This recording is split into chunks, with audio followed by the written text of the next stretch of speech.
My charming brother stole $500,000 from our family hardware stores. When he begged to move in with me, I said, "Number 9 months later, I'm running the company and he's in rehab." I, 32F, grew up in a family where the hardware business was everything. My grandfather, a World War II veteran, started it with a small storefront in 1950. He believed in hard work, honesty, and serving the community. My father often told us stories of how he and my uncle would spend weekends restocking shelves and learning about tools when they were kids. By the time my brother Zach, 35M, and I came along, the business had grown to 3 locations. Our childhood was filled with the smell of sawdust and the sound of power tools. While other kids went to summer camp, we spent our vacations learning inventory management and customer service. Zach was always the natural salesman. Even as a kid, he could charm customers with his easy smile and quick wit. I remember when he was 10, he convinced a contractor to buy an entire set of power tools just by chatting about local baseball teams.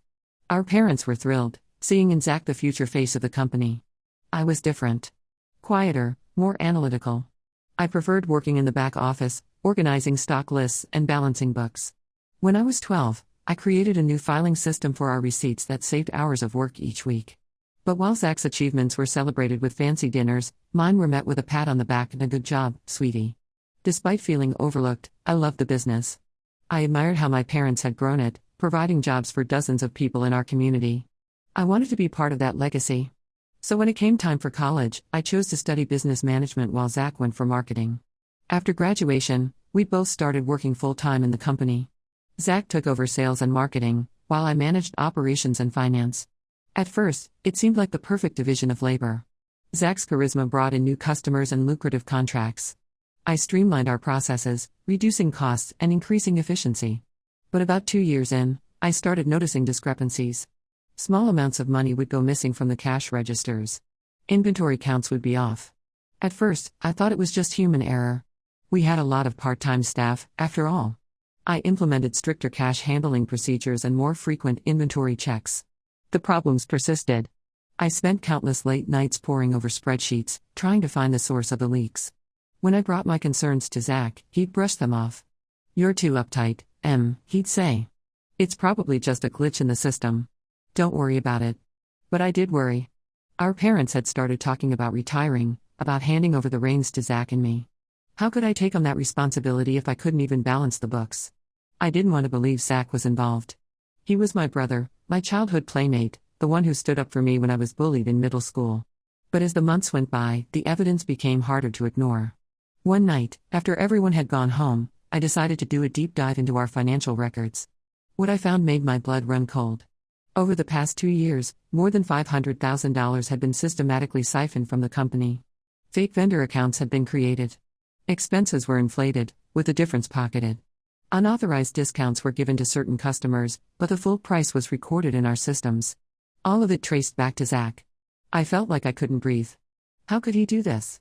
To our family, to our parents' legacy, to the employees who depended on us?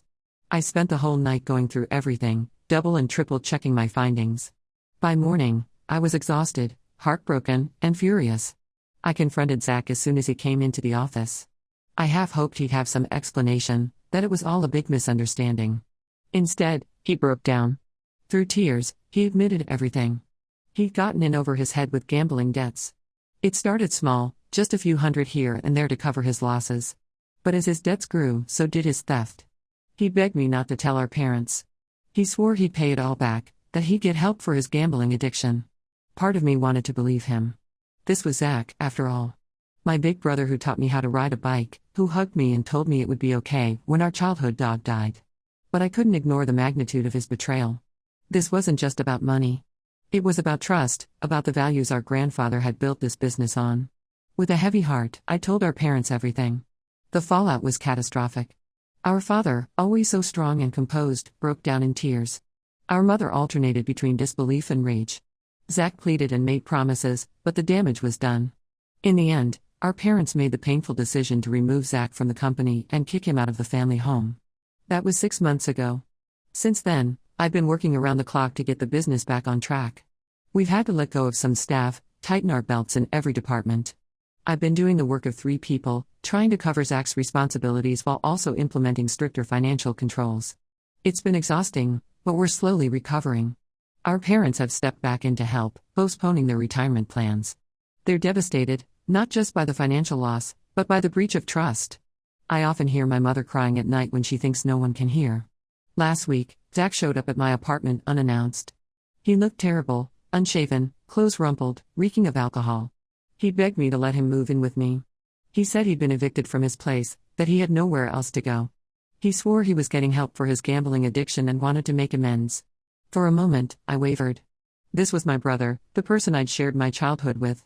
I remembered all the good times, building forts in the living room, staying up late to watch scary movies, comforting each other after our first heartbreaks. But then I remembered the look on our father's face when he learned of Zach's betrayal, the sleepless nights I'd spent trying to save our family's legacy. I told Zach I was sorry, but I couldn't let him stay with me. I offered to help him find a shelter or an addiction program, but he got angry. He accused me of being heartless, of turning my back on family. He stormed off, leaving me feeling guilty and conflicted. Now our parents are pressuring me to forgive Zach and give him another chance. They say families should stick together no matter what, that Zach needs our support to recover.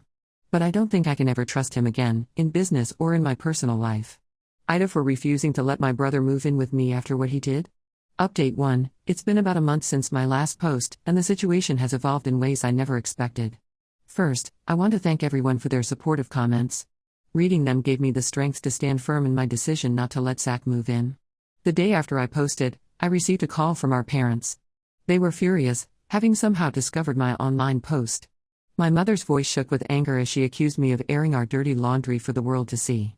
My father, usually the calmer one, demanded I take down the post immediately. I tried to explain that I needed outside perspectives, that I was struggling with the weight of everything that had happened. But they wouldn't listen. They accused me of trying to turn people against Zach, of being selfish and unforgiving. The conversation quickly devolved into a shouting match. Years of pent-up feelings came pouring out. I told them how hurt I was that they always favored Zach, how they never truly acknowledged my contributions to the business. I reminded them of all the times Zach's minor achievements were celebrated while my major ones were overlooked. I brought up the Christmas when I was 16, and they gave Zach a car for getting B's while I got a gift card for making the honor roll. To my surprise, my mom actually listened. As my words sank in, she broke down crying. Between sobs, she admitted that they had put too much pressure on both of us, but in different ways. She confessed that they had always seen Zach as fragile, needing constant encouragement, while they thought I was strong enough to handle less attention. She apologized for making me feel overlooked and said she was proud of how I'd stepped up to save the business. My dad was a harder nut to crack. He kept insisting that we needed to give Zach another chance for the sake of the family. I stood my ground, telling him that protecting Zach from consequences wasn't helping anyone. I reminded him of all the times they'd covered for Zach in the past, paying off his credit card debt in college, smoothing things over when he got caught cheating on his girlfriend, looking the other way when inventory numbers didn't add up. I argued that this pattern of enabling had led us to where we were now. It was a long, emotionally draining conversation. But by the end, my dad grudgingly agreed to stop pressuring me about Zach. It felt like a small victory, but an important one. Meanwhile, Zach's behavior has been spiraling out of control. He's been showing up at our parents' house at all hours, clearly intoxicated, demanding money. When they refuse, he becomes verbally abusive, hurling insults and bringing up old family grievances. Last week, things took a frightening turn when he actually tried to break in while they were out. Mrs. Johnson, their elderly neighbor who's known us since we were kids, called the police. But Zach was gone by the time they arrived. I've been urging our parents to file for a restraining order, but they're hesitant. My mom keeps saying, he's still our little boy. He needs help, not punishment. It's frustrating to see them still in denial about the seriousness of the situation. On the business front, we're making slow but steady progress. I've implemented much stricter financial controls, including a new digital inventory system that tracks every item in real time. I've also hired a forensic accountant to go through our books with a fine-tooth comb, making sure we've uncovered all of Zach's schemes. One of the hardest parts has been dealing with our employees. Many of them had worked with Zach for years and considered him a friend. Explaining the situation to them, seeing their shock and disappointment, was heartbreaking. A few quit, unable to believe Zach would do such a thing. But most have rallied around me and the company, working extra hours to help us recover. We're also in the process of buying out Zach's shares in the company. It's been a complex and emotionally draining process, involving lawyers and endless paperwork. Every time I have to sign another document, I'm reminded of how our childhood dreams of running the business together have turned to ash. I'm exhausted, both physically and emotionally. I've been working 14-hour days, 7 days a week. When I'm not at the office, I'm fielding calls from worried suppliers or trying to smooth things over with customers who are wondering why their favorite salesman is gone. To try and cope with everything, I've started seeing a therapist. It's helping me work through my complicated feelings about Zach and our family dynamics. I'm learning to set better boundaries and to prioritize my own well-being. It's a slow process, but I'm starting to feel more centered. Still, there are moments when the guilt creeps in. I lie awake at night, wondering if I should be doing more to help Zach. Then I remind myself of all the damage he's caused, of the trust he's broken. I can't set myself on fire to keep him warm. I need to focus on rebuilding the business and taking care of myself. As I navigate this difficult time, I'm grateful for the support of my friends and the kind words from strangers on the internet. It helps to know I'm not alone in this struggle. I'm taking it one day at a time, hoping that eventually, things will get easier. Update 2. It's been 3 months since my last update, and the situation with Zach has taken some unexpected turns. About a month ago, Zach hit rock bottom. It was a Tuesday evening, and I was at the office late, finalizing some quarterly reports. My phone rang. It was my mom, her voice shaking with panic. Zach had shown up at their house, completely wasted. He was demanding money, saying he owed some dangerous people. When our parents refused, he started throwing things, smashing the china cabinet that had been in our family for generations. I rushed over, my heart pounding. By the time I arrived, the police were already there. Zach was handcuffed in the back of a patrol car, yelling incoherently. The living room looked like a war zone, broken glass everywhere, picture frames smashed, the couch overturned. Our mom was sobbing in the kitchen, while Dad sat in his armchair, looking shell-shocked. This was the wake-up call our parents finally needed. They agreed to press charges and file for a restraining order. I'll never forget the look on my mom's face as she signed the paperwork, a mixture of heartbreak and resolve. "We should have done this sooner," she whispered to me. Zach spent a week in jail before being released on bail. The judge, stern-faced and clearly unimpressed with Zach's tearful pleas, ordered him to enter a rehab program as a condition of his release. To everyone's surprise, especially mine, Zach agreed without argument. He's been in an inpatient program for about 6 weeks now. Our parents have attended some family sessions, and according to them, Zach is doing well. He's sober for the first time in years and starting to take responsibility for his actions.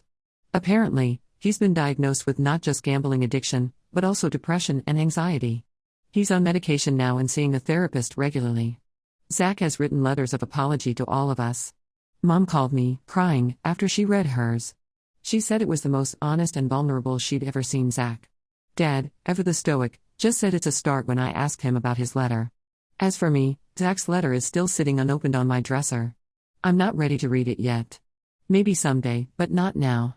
As for the business, we're finally starting to see real progress. The new financial controls are working well, and we've even been able to open a new location. It's smaller than our other stores, focusing on eco-friendly home improvement products. It was a risk, given our financial situation, but it's paying off. We're attracting a whole new customer base. I've officially taken on the role of CEO, with our parents acting as advisors. It's a lot of responsibility, but I'm finding that I actually enjoy the challenge. I've implemented a profit-sharing program for our employees, which has boosted morale and productivity. We're also partnering with local schools to offer internships and apprenticeships, something I've wanted to do for years. One unexpected development in all of this has been reconnecting with an old friend from high school, Alex, 33M. He owns a successful marketing firm, and we bumped into each other at a local business networking event. We got to talking, and I ended up hiring his firm to help us rebrand and launch a new advertising campaign. Working with Alex has been a breath of fresh air. He's creative, energetic, and has a knack for seeing opportunities where others see obstacles. We've been spending a lot of time together, both for work and, well, maybe something more. It's nice to have something positive to focus on amidst all the family drama. I'm still processing everything that's happened and working through my feelings in therapy. I'm not ready to forgive Zach yet, and I don't know if I ever will be. But I'm proud of the progress I've made in standing up for myself and the business. For the first time in a long time, I'm excited about the future. Update 3. It's been 6 months since my last update, and life has settled into a new normal. Zach completed his 90-day rehab program and has been sober for 5 months now. He's living in a halfway house and attending daily AA meetings. He's also started seeing a therapist to work through his gambling addiction and the underlying issues that led to his behavior. Our parents have been attending Al-Anon meetings and family therapy sessions. It's been eye-opening for them. They're learning how their own behaviors might have contributed to Zach's issues, and how to support his recovery without enabling him. Mom called me last week, apologizing again for how they treated me growing up. It's a start, but we still have a long way to go in healing our family dynamics. As for me, I finally gathered the courage to read the letter Zach sent me from rehab. It was a detailed account of his actions and a heartfelt apology. He took full responsibility for the damage he caused to the business and our relationship. He also acknowledged the pain he caused by always overshadowing me in our parents' eyes. While I appreciated the letter, I'm still not ready to have Zach back in my life. We've had a few brief, supervised visits at family therapy sessions. I'm maintaining firm boundaries. I've made it clear that rebuilding trust will be a long, slow process, if it happens at all. The business continues to thrive under my leadership. We've expanded to 2 more locations, including one in a neighboring state. Our profits are higher than ever, and we've been able to give raises to all our employees. We've also started a scholarship program for local students interested in trades or business management. On a personal note, things with Alex have developed into a serious relationship. He's been incredibly supportive throughout this whole ordeal. Having someone who sees and appreciates me for who I am has been healing in ways I didn't expect. We've been talking about moving in together, which is both exciting and a little scary. Last month, we had a family dinner, the first time we've all been together since Zach's arrest. It was tense at first, with everyone walking on eggshells. But as the evening progressed, it started to feel a bit more normal. Zach shared about his progress in recovery, and I talked about the business. Our parents seemed relieved to see us interacting civilly. After dinner, Zach pulled me aside. He apologized again, in person this time. He said he understood if I never fully trusted him again, but he hoped we could at least be on speaking terms. I told him I appreciated his apology, but I needed more time. He nodded, looking sad but understanding. Looking back on this journey, I'm proud of how far I've come. I've learned to stand up for myself, set boundaries, and lead with confidence. The situation with Zach is still complicated, and I don't know what our relationship will look like in the future. But I'm at peace with my decisions. I'm focusing on building a life and a business that align with my values. I'm excited about the future of the company, my relationship with Alex, and the slow healing of my family relationships. For the first time in a long time, I feel like I'm exactly where I'm supposed to be. It's not perfect, there are still tough days and moments of doubt. But overall, I feel stronger and more confident than ever before. I'm grateful for the lessons I've learned through this difficult experience, and I'm looking forward to whatever comes next.